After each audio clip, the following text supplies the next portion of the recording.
This is a true story. 5 divers were just beginning their dive when at the very moment they opened the pipe, the immense pressure difference suddenly sucked them and all their equipment in like a powerful black hole. Fortunately, they stopped higher up and the seawater hadn't completely filled the area, leaving some oxygen to breathe. When the 5 regained consciousness, they found 2 companions had broken bones from the impact. The others had various degrees of abrasions. Facing the pitch-black oil and water-filled pipe, someone said, "Instead of waiting to die, let's fight." This brought a glimmer of hope to the desperate atmosphere. So they endured the pain and crawled forward like centipedes.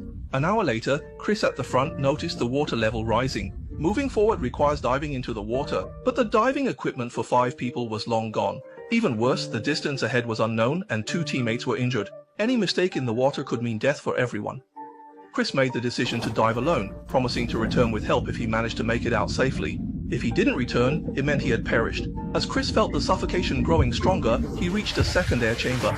Gasping for air, he saw that the pipe ahead was almost completely flooded with water. After a brief rest, Chris took a deep breath and dove underwater. As the oxygen in his lungs depleted, Chris was in agony.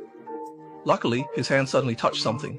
Upon closer inspection, it was an oxygen tank. Hope ignited in Chris's heart, and he swam forward with all his might. After half an hour, the pipe's end was still nowhere in sight, and his oxygen was running out. Perhaps by luck, he found another oxygen tank. Ignoring the mixed smell of oil and seawater, he put the tube in his mouth and continued groping in the dark.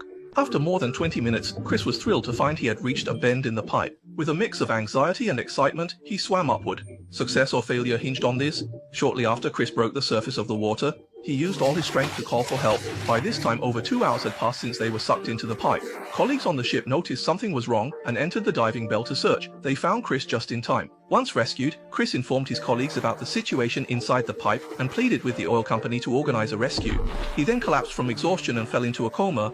When he woke up in the hospital, he first inquired about the rescue. The response he received made him furious. The company sent people to check the underwater situation. They received responses from the trapped individuals by knocking on the pipe.